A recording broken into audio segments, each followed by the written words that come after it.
शरीर से पूरी तरह अपंग, व्हील चेयर पर बैठा ये इंसान, जिसका शरीर तो पूरी तरह बेजान था, लेकिन दिमाग एक आम आदमी से कई गुना ज़्यादा ताकतवर था। Steven Hawking. जब वो महज 21 साल के थे तब डॉक्टर्स ने पाया कि उनको एक लाइलाज बीमारी है।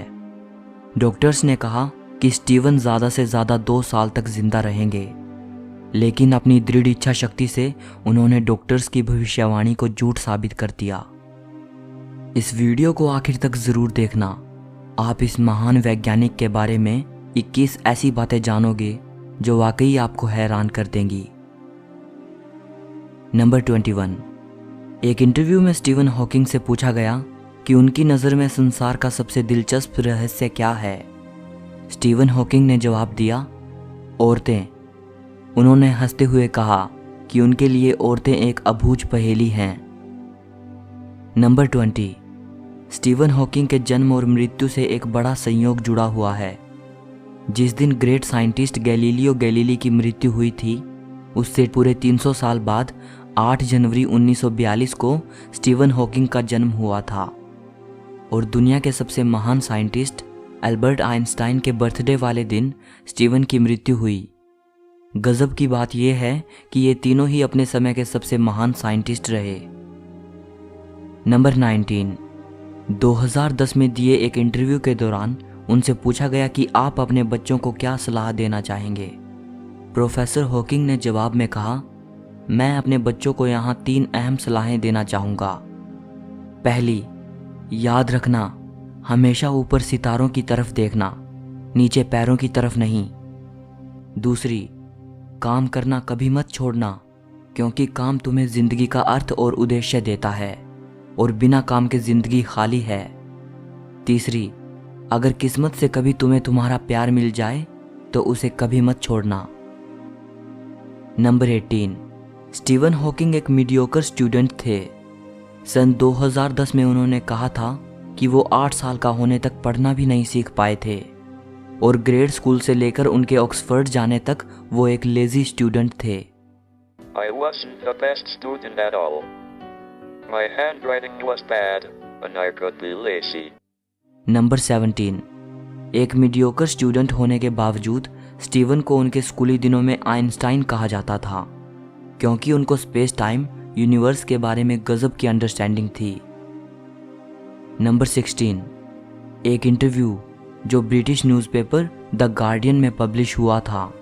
इस इंटरव्यू के दौरान स्टीवन हॉकिंग ने कहा था कि हमारा दिमाग एक कंप्यूटर है और ये कंप्यूटर तब काम करना बंद कर देता है जब इसके कंपोनेंट्स फेल हो जाते हैं। इसी को मृत्यु कहते हैं। और जो ये मान्यताएं होती हैं कि मृत्यु के बाद भी जिंदगी मिलेगी, स्वर्ग वगैरह, ये सब मान्यताएं लोगों को मौत के डर से दिलासा देने के लिए होती हैं, क्योंकि इंसान इस ख्याल से डरता है कि मौत के बाद मेरी चेतना, मेरी हस्ती का क्या होगा।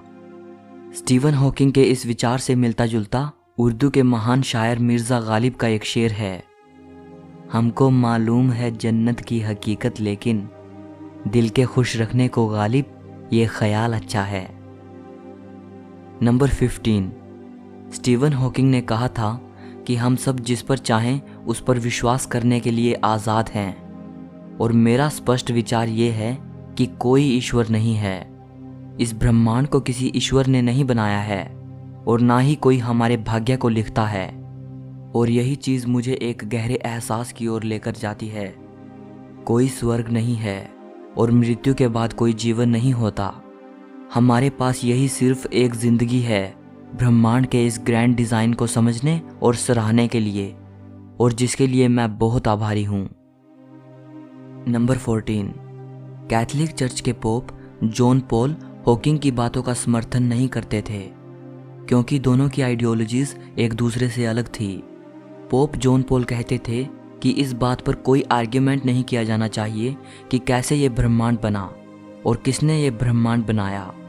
ये साफ है कि भगवान ने ही इसे बनाया है। जबकि प्रोफेसर हॉकिंग कहते थे कि सिर्फ साइंस ही ये एक्सप्लेन कर सकती है कि कैसे ये ब्रह्मांड बना।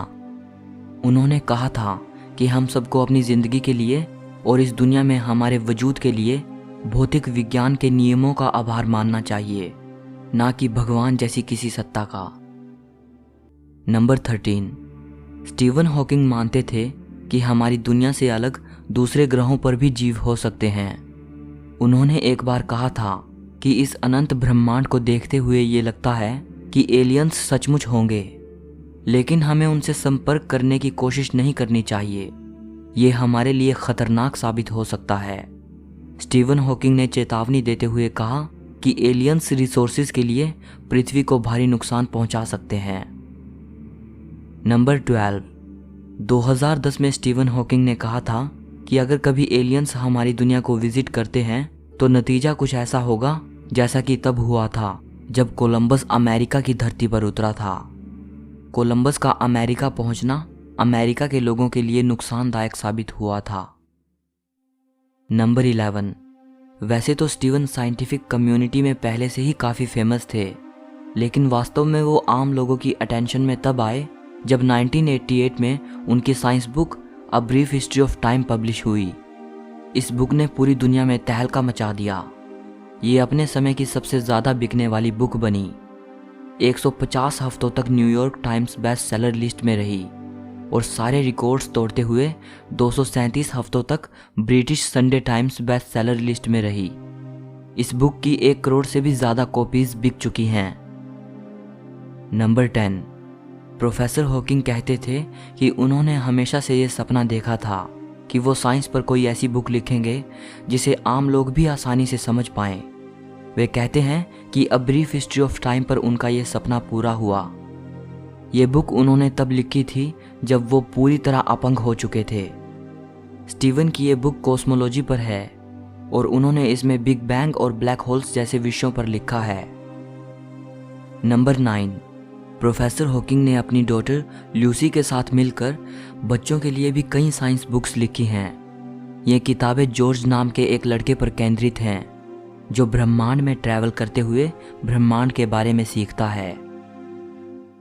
नंबर 8, इतने महान वैज्ञानिक होने के बावजूद और उनकी ग्राउंड ब्रेकिंग डिस्कवरीज के बावजूद भी स्टीवन हॉकिंग कभी नोबेल प्राइज नहीं जीत पाए। नंबर 7, स्टीवन एक फेमस साइंटिस्ट तो थे ही, लेकिन वो बहुत से टीवी शोज जैसे स्टार ट्रेक, द सिम्पसन्स और द बिग बैंग थियरी में भी नजर आ चुके हैं।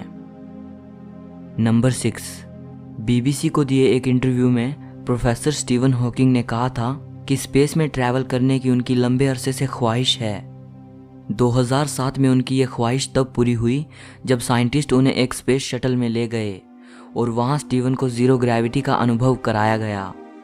प्रोफेसर हॉकिंग करीब 4 मिनट तक वेटलेस रहे। नंबर 5, स्टीवन हॉकिंग ने दुनिया के अंत के बारे में बात करते हुए ये कहा था कि आर्टिफिशियल इंटेलिजेंस, न्यूक्लियर वार, महामारियाँ, क्लाइमेट चेंज और बढ़ती जनसंख्या, ये सभी वो कारण हैं जो दुनिया को अंत की ओर लेकर जाएंगे। प्रोफेसर हॉकिंग ने कहा था कि मुझे लगता है मानव जाति के पास खुद का अस्तित्व बचाए रखने के लिए 1000 साल हैं। जब तक कि ये पृथ्वी मनुष्य के रहने के काबिल ना बचे, तब तक हमें पृथ्वी जैसा कोई और ग्रह खोजने की ज़रूरत है। नंबर 4, 1963 में जब स्टीवन महज 21 साल के थे, तब डॉक्टर्स ने उनको बताया कि उन्हें मोटर न्यूरॉन नाम की एक भयानक लाइलाज बीमारी है। इस बीमारी में इंसान का उसकी मांसपेशियों से नियंत्रण छूटने लगता है और धीरे धीरे उसका सारा शरीर अपंग हो जाता है और उसकी मृत्यु हो जाती है। किसी इंसान में इस बीमारी के पता लगने के कुछ ही महीने या साल बाद इंसान की मृत्यु हो जाती है।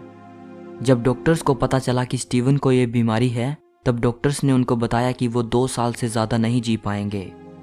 लेकिन स्टीवन ने अपनी इच्छा शक्ति के बदौलत डॉक्टर्स की भविष्यवाणी को झूठ साबित कर दिया। वो 50 साल से भी ज़्यादा जिए। बीमारी के पता चलने के बाद धीरे धीरे वो पूरी तरह अपंग हो गए थे, सिर्फ उनका दिमाग जिंदा था। नंबर 3, बीमारी की वजह से स्टीवन का शरीर पूरी तरह बेजान हो गया। वो ना लिख सकते थे और ना ही बोल सकते थे, लेकिन इसके बावजूद उन्होंने कई किताबें लिखी। ये किताबें उन्होंने अपने स्पीच सिंथेसाइजर की मदद से लिखी। ये उनका स्पीच जनरेटिंग डिवाइस था जिसकी मदद से वो अपने गाल की मांसपेशी की कंपन द्वारा शब्दों को टाइप करते थे। स्टीवन पूरी तरह अपंग होने के बावजूद भी इस डिवाइस की मदद से लोगों से बात कर पाते थे। नंबर 2, स्टीवन हॉकिंग ब्रिटिश थे, लेकिन उनके स्पीच सिंथेसाइजर में जो कंप्यूटराइज आवाज़ थी उसका एक्सेंट अमेरिकन था। स्टीवन के स्पीच जनरेटिंग डिवाइस में समय समय पर काफ़ी सुधार होते रहे, लेकिन उन्होंने उस अमेरिकन एक्सेंट वाली कंप्यूटराइज आवाज़ को कभी बदलने नहीं दिया। स्टीवन उसे अपनी आइडेंटिटी के साथ जोड़ते थे।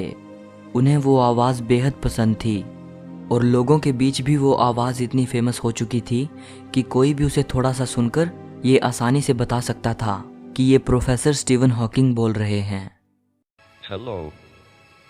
My name is Stephen Hawking, physicist, cosmologist, and something of a dreamer. Number 1, जब कोई व्यक्ति स्टीवन हॉकिंग से मिलने जाता था तो वो सोचता था कि वो एक ऐसे व्यक्ति से मिलने जा रहा है जिसे सिर्फ दिमाग कहा जा सकता है, शरीर नहीं। लेकिन जब व्यक्ति उनके सामने खड़े होकर उनसे बात करता तब उसे पता चलता था कि वो एक ऐसे अद्भुत इंसान से मिल रहा है जिसे किसी की सहानुभूति, सहायता और दया की ज़रूरत नहीं है, बल्कि व्हील चेयर पर बैठे होने के बावजूद वो सब काम कर सकता है, यहाँ तक कि वो दूसरे के कामों में भी मदद करने को सक्षम है।